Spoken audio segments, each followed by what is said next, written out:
Shalom, bonsoir, bonjour, que la paix soit avec vous. Bienvenue à notre émission de rencontre désormais habituelle Christ à l'œuvre.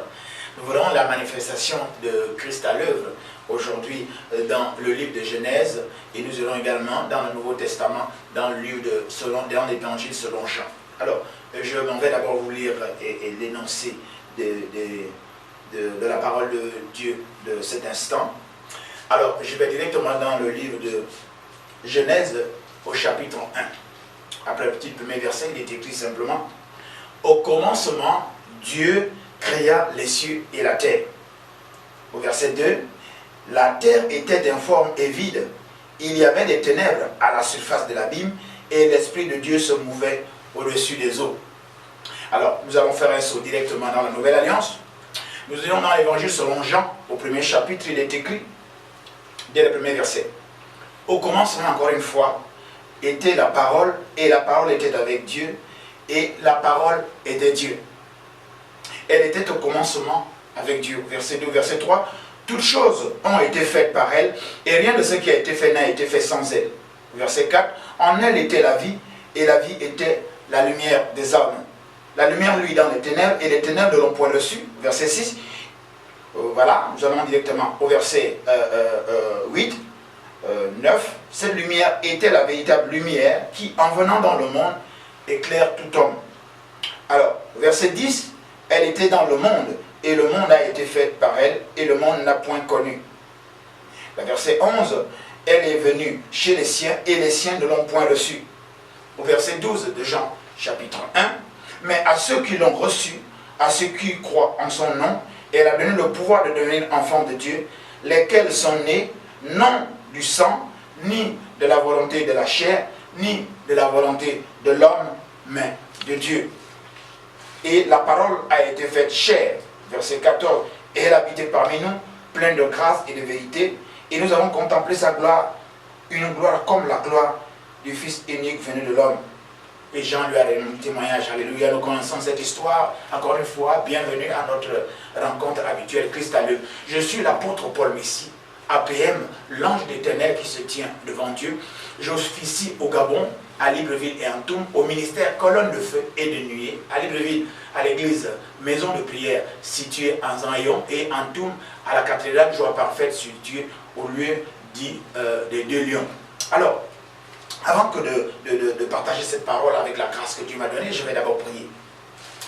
Père Saint, dans le nom précieux de Jésus-Christ, en qui toute grâce et toute vérité a été manifestée, je prie maintenant afin que cette parole tombe sur la bonne terre. C'est pourquoi au nom de Jésus-Christ, je m'élève et je m'oppose à tout esprit, autorité, domination, principauté, à tout raisonnement qui voudrait s'opposer à la connaissance de la parole de Dieu. En même temps, je ramène toutes les pensées captives à l'obéissance du Saint-Esprit ici présent et je proclame la grâce de Dieu, la vérité sur toutes les hommes, au nom puissant de Jésus-Christ de Nazareth. Alors, encore une fois, shalom. Alors, la Bible nous dit dans le livre des commencements, au premier verset, au commencement, Dieu crée les cieux et la terre.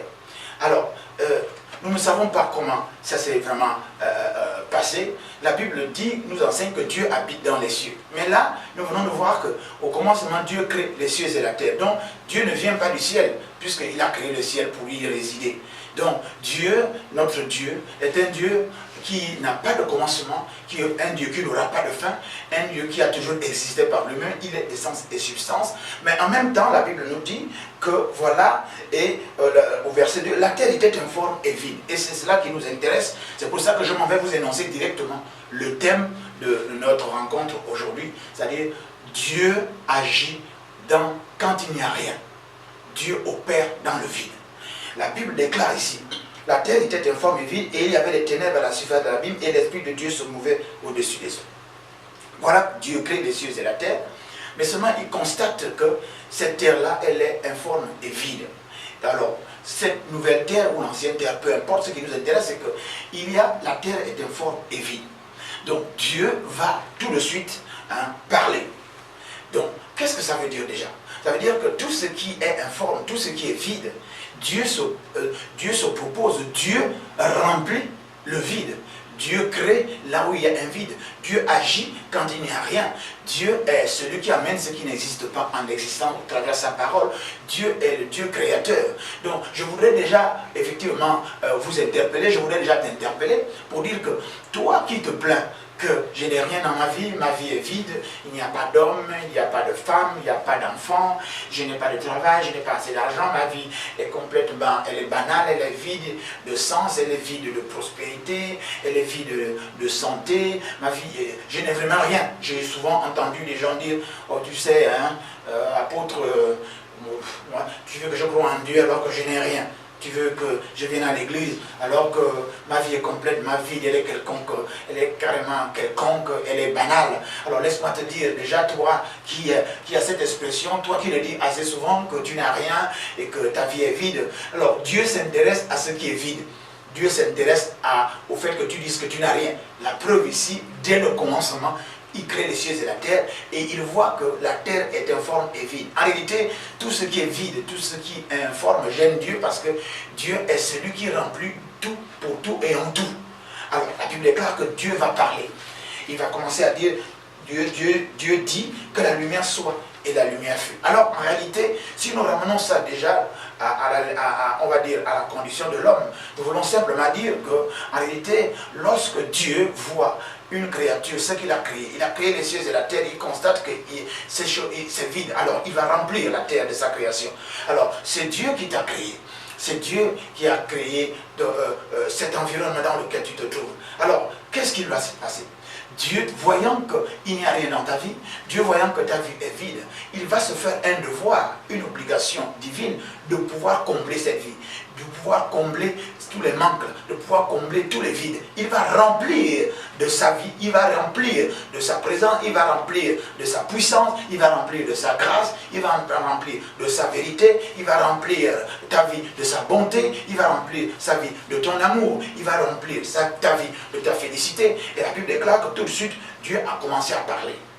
Et avant qu'il parle, il nous décrit également que l'Esprit de Dieu se mouvait au-dessus de la Bible, le Saint-Esprit. Alléluia. Et nous constatons aujourd'hui que effectivement, Dieu le Père est au ciel, Dieu le Fils l'a rejoint, et donc le Dieu qui est avec nous aujourd'hui sur la terre, c'est le Saint-Esprit. Donc, dans ta vie, que tu crois ou tu ne crois pas, que tu le célèbres ou pas, le Saint-Esprit se meut au-dessus du monde. La Bible déclare que c'est celui qui retient encore l'iniquité, parce que si le Saint-Esprit ne se mouvait pas au-dessus du monde en ce moment, il y aurait un autre chaos. Alors, laisse-moi te dire simplement, gloire soit rendue au Seigneur, que le Saint-Esprit, que tu en sois conscient ou pas, le Saint-Esprit se meut au-dessus de toi. Le Saint-Esprit se meut au-dessus de ta famille. Il se meut au-dessus de ta vie. Il se meut au-dessus de tes projets, même si tu n'en es pas conscient. Alors, ce que Dieu fait tout de suite, c'est qu'il dit que les ténèbres également étaient sur la terre. N'est-ce pas? Et les ténèbres régnaient sur tout. En d'autres termes, pour parler humain, c'est-à-dire que le Saint-Esprit se meut et Dieu voit que ta vie est informe et vide, mais il voit également que les ténèbres veut dire simplement l'obscurité. L'obscurité veut dire les difficultés, les maladies, les malédictions, avec on va dire également, parce que le champion des ténèbres c'est le diable, on va dire que le diable et sa cohorte des démons, avec ce qu'ils engendrent comme malédiction, comme blocage, comme on va dire résistance à l'opposition, à une vie agréable, alors que nous devons vivre, nous en Christ, nous qui sommes en Christ, nous le vivons avec une vie abondante. La Bible déclare que, voyant tout ça, constatant tout ça, Dieu s'est mis à parler. Mon bien-aimé, mesdames et messieurs, laissez-moi vous dire, j'ai une bonne nouvelle.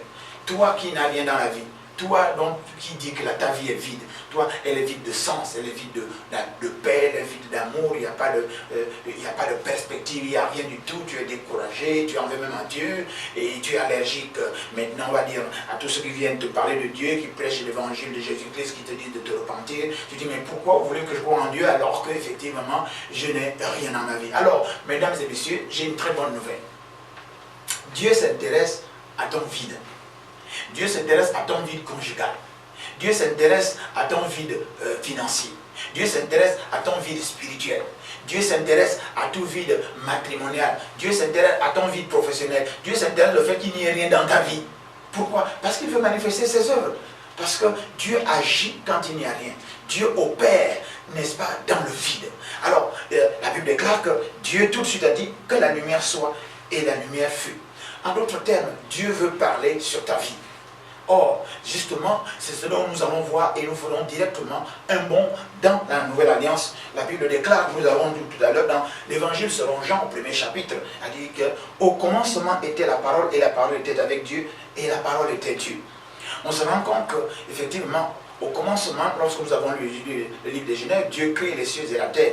On se rend compte qu'effectivement, on va dire, il n'y a qu'un seul Dieu, ce sont les mystères de la foi, les mystères de la Trinité. Il y a Dieu et la parole était avec Dieu. Donc, celui qui a parlé, le langage, on va dire, c'est un ensemble de paroles. Mais là, il ne s'agit pas de paroles, mais il s'agit d'un être. Un être divin, il s'agit d'une personne, donc il s'agit d'une personne, et nous allons montrer tout à l'heure que cette personne, c'est la personne de Jésus-Christ.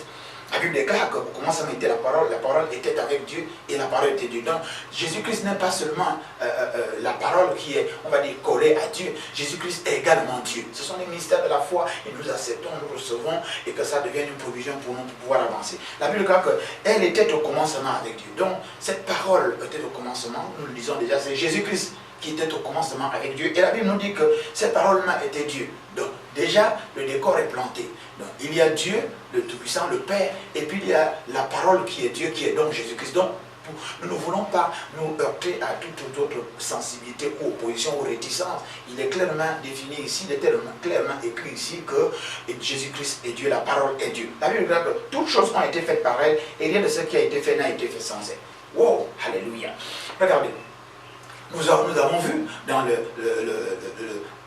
verset numéro 2 de Genèse chapitre 1 que effectivement la terre était informe et vide, effectivement, et puis Dieu a parlé. Donc, nous voulons, où est-ce que nous voulons vous amener? Nous voulons vous signifier que Dieu voyant que vous n'avez rien dans votre vie, Dieu voyant que rien ne se passe, Dieu voyant qu'il y a un vide, Dieu voyant toutes les plaintes et les lamentations justifiées, parce que quand on regarde autour de vous, quand vous regardez dans votre rayon, dans votre environnement, vous constatez effectivement que vous avez été moins nantis que les autres, tort, vrai ou faux, peu importe, mais Dieu a envie de parler. Dieu a envie de parler sur ton vide, ta santé, Dieu veut parler de ta vie, Dieu veut parler de tes projets, tout ce qui est vide. Donc, la Bible déclare que c'est cette parole-là dont nous allons nous appesantir. La Bible déclare que c'est cette parole qui est la lumière qui éclaire dans les ténèbres et que, effectivement, rien de ce qui a été créé n'a été créé sans elle. Et que tout ce qui a été créé par cette parole de Dieu. Alors, cette parole de Dieu, elle est maintenant proclamée. Elle est proclamée par l'apôtre Paul ici, ce matin, ce soir, je ne sais à quel moment tu es devant ce moniteur. Mais la Bible déclare au verset 12 de Jean chapitre 1 qu'elle est venue chez les siens, mais à tous ceux qui l'ont reçue, à ceux qui croient en son nom, elle a donné le pouvoir de devenir enfants de Dieu, lesquels ne sont plus nos ancêtres, ni du sang, ni de la volonté de la chair, ni de la volonté de l'homme, mais de la volonté de Dieu. Alléluia. Qu'est-ce que ça veut dire? Ça veut dire simplement que la parole qui a parlé, alors qu'au début, et qui était avec Dieu, n'est-ce pas? Cette parole est devenue, elle est venue sur la terre, elle a été envoyée sur la terre. Et la Bible déclare que cette parole, ceux qui reçoivent cette parole qui crée toutes choses, cette parole par laquelle toute chose a été faite, et rien de ce qui existe n'a été fait sans cette parole a été donnée, envoyée sur la terre. Cette parole est venue sur la terre au milieu des siens, mais les siens ne l'ont pas reçue. Mais ce qui est important, c'est que ceux qui ont reçu, à ceux qui ont reçu la parole, à ceux qui reçoivent la prédication, à ceux qui reçoivent l'évangile, à ceux qui reçoivent la prophétie, à ceux qui reçoivent la grâce, la paix, ceux qui reçoivent ce que, n'est-ce pas, les prédicateurs de l'évangile vous disent, à ceux qui reçoivent Jésus-Christ, la Bible déclare qu'elle a donné le pouvoir de devenir enfant de Dieu. En d'autres termes, ceux qui reçoivent la parole de Dieu, ceux qui reçoivent la prédication, ceux qui reçoivent ce que on va dire la bonne nouvelle du royaume de Dieu, et ils ont l'autorité de devenir enfants de Dieu. Et alléluia. La Bible déclare que non seulement ils ne sont plus nés ni du sang, parce qu'on ne devient pas un enfant de Dieu. On n'a pas l'autorité d'un enfant de Dieu par les liens de sang. On n'est pas né de nouveau là, parce qu'il parle là de la naissance.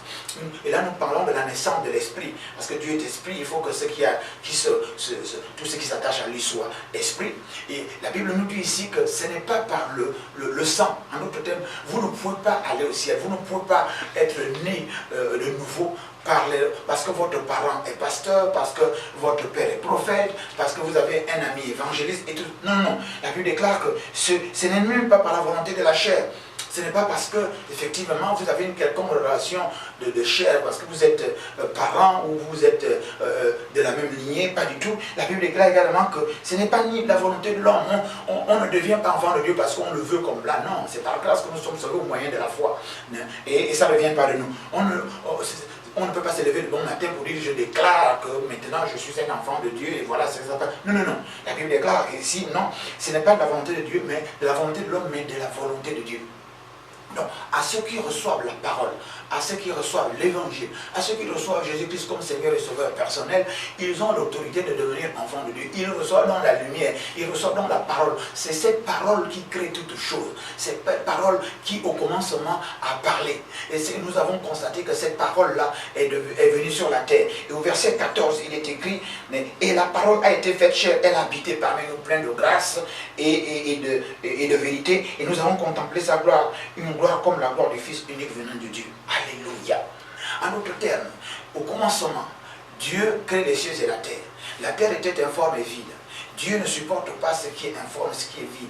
Dieu ne peut pas supporter que ta vie soit vide, vide de sens, vide d'amour, vide de fécondité, vide de grâce, vide de vision. Dieu ne peut pas accepter et continuer à te voir qu'il n'y ait rien dans ta vie que tu puisses effectivement aussi brandir ou bien montrer que Dieu était avec toi. Alors Dieu a parlé. On se rend compte que ce Dieu qui a parlé, en fait, c'est un Dieu à part entière également, qu'on appelle la parole. Et c'est cette parole-là qui est la lumière qui éclaire tout homme, n'est-ce pas? Et cette lumière, lui, dans les ténèbres, en d'autres termes, c'est-à-dire dans les difficultés, dans l'opposition, dans la résistance, dans tout ce qui peut nous empêcher, n'est-ce pas, de vivre à l'aise. La lumière de Dieu, n'est-ce pas, lui, dans les ténèbres, elle, lui, dans les difficultés, donc elle brille. Même dans les difficultés, il brille dans le noir, il brille dans le vide, il brille dans le manque de tout. Et la Bible déclare que c'est cette lumière qui est la véritable lumière.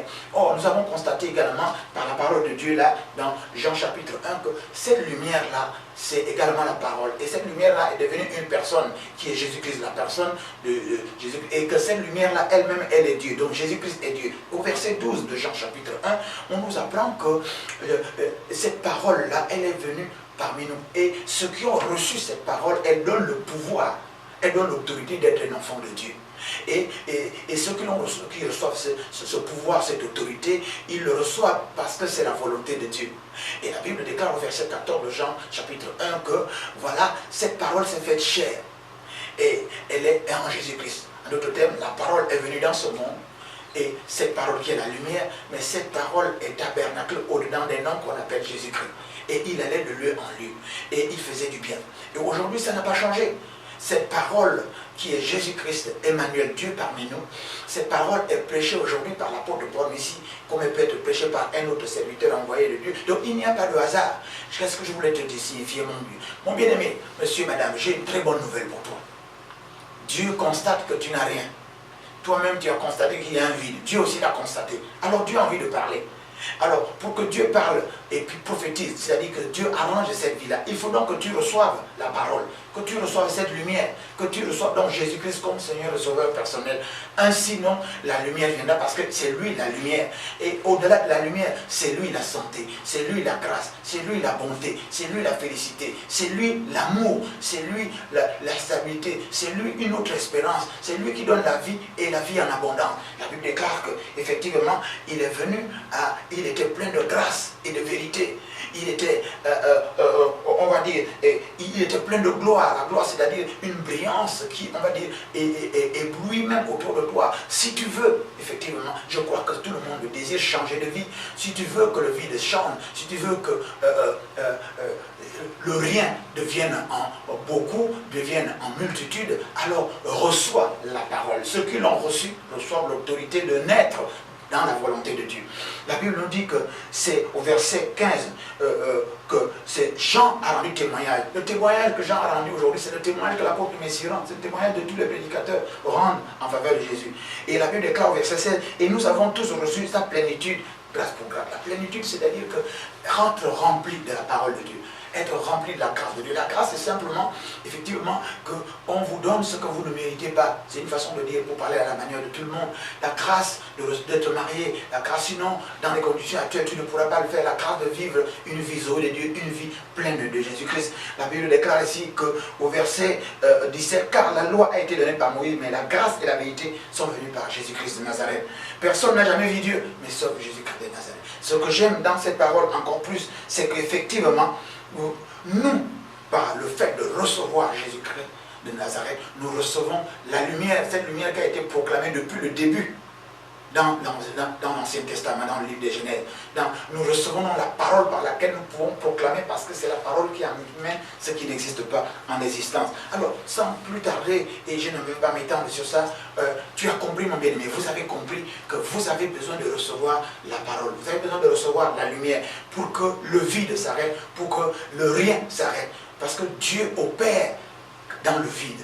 Dieu agit quand il n'y a rien. Et comme toi, tu n'as rien, donc il faut donc amener à ce que celui qui a agi, celui qui a parlé depuis le commencement et qui amène ce qui n'existe pas à l'existence en disant que la lumière soit. Et nous avons dit que cette lumière qui éclaire tout homme, cette lumière qui crée toutes choses, et sans elle, ce qui existe n'existerait pas, et toute chose n'existe que par elle, cette lumière-là, c'est Jésus-Christ de Nazareth. Alors voilà, simplement, la Bible déclare que Dieu envoya sa parole et sa parole guérit. Cette lumière véritable est venue dans le monde et elle s'est fait chair en Jésus-Christ. Là maintenant, cette lumière vient vers toi. J'ai une bonne nouvelle. Dieu s'intéresse au vide qui est dans ta vie.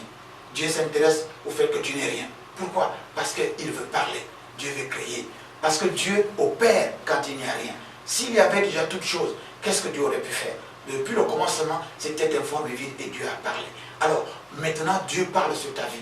Dieu dit, reçois-moi comme Seigneur et Sauveur personnel. C'est pour ça que je t'invite à répéter après moi. Seigneur Jésus, je me répands de tous mes péchés. Je me répands de mon incrédulité. Voici, sous la prédication de la parole, tu envoies ta lumière, tu envoies ta parole. Et tu as constaté que ma vie était informe et vide. C'est pour ça que je t'accepte, je te reçois comme mon Sauveur et Seigneur personnel. Prends ma vie en main et que ta parole, n'est-ce pas, amène la lumière qui éclaire toutes choses. Au nom de Jésus-Christ, nous allons ainsi prier. Je me réjouis et je bénis le Seigneur de ce que désormais tu es né de nouveau, non pas par le sang, non pas par la chair, non pas par la volonté de l'homme, mais par la volonté de Dieu. En d'autres termes, en recevant Jésus-Christ comme Sauveur et Seigneur personnel, tu rentres dans la volonté de Dieu. Et quand tu es dans la volonté de Dieu, la volonté de Dieu parle. Elle parle au travers de la parole, parle au travers de ce que nous lisons dans l'Évangile. Alors, je vais simplement encore prier pour cela et donner quelques recommandations. Père Saint, merci. Tu envoies ta parole et ta parole nous bénit. Tu envoies ta parole et ta parole nous guérit. C'est par ta parole que les vides de santé sont comblés. C'est par ta parole que les vides d'argent sont comblés. C'est par ta parole que les vides de perspective sont comblés. C'est par ta parole que les vides causés par la stérilité sont comblés par la fécondité. Par ta parole qui est la lumière, ta parole nous permet de voir ce que nous ne voyons pas. Je proclame que maintenant, ceux qui ont reçu cette parole, ceux qui ont reçu Jésus-Christ, qui sont nés de nouveau désormais à travers cette parole, à travers cette prédication, je proclame que la lumière soit au nom de Jésus. Toi qui as reçu la parole de Dieu, que la santé soit au nom de Jésus. Toi qui as reçu Jésus-Christ comme Seigneur et Sauveur personnel, que la paix soit, que l'amour soit, que la grâce soit, que la félicité soit, que la miséricorde de Dieu soit, au nom puissant de Jésus-Christ de Nazareth. Toi qui étais malade, tu reçois Jésus-Christ, sa parole guérit. Il envoie sa parole guérit. Toi qui étais oppressé, il envoie sa parole et sa parole délivre. Toi qui étais effectivement englué dans les ténèbres, il envoie sa parole et sa parole est la lumière qui lui dans les ténèbres. Maintenant, toi qui étais assis dans les ténèbres, toi qui étais assis dans des problèmes, tu ne voyais rien du tout. Voici la parole de Dieu vient vers toi et que la lumière soit et que tu t'en sors au nom de Jésus-Christ. Alléluia. Je proclame que maintenant, tu es un enfant de Dieu, né d'eau et d'esprit, né de nouveau par l'Esprit de Dieu au niveau de la parole de Dieu. Parce que la parole de Dieu, c'est également l'eau. Alors, je suis, encore une fois, l'apôtre Paul Messi, l'ange de l'Éternel qui se tient devant Dieu. J'officie au ministère Colonne de Feu de Nuit à Libreville et en tout au Gabon. À Libreville, au lieu dit Zanayon 4, à la maison de prière, l'église locale des Anillons 4, la maison de prière, se trouve en face de l'école publique des Anillons 4, derrière la résidence devant, la maison de prière. Alors, Antoum, c'est la cathédrale La Joie Parfaite, juste à côté de Lyon, derrière les eaux et forêts.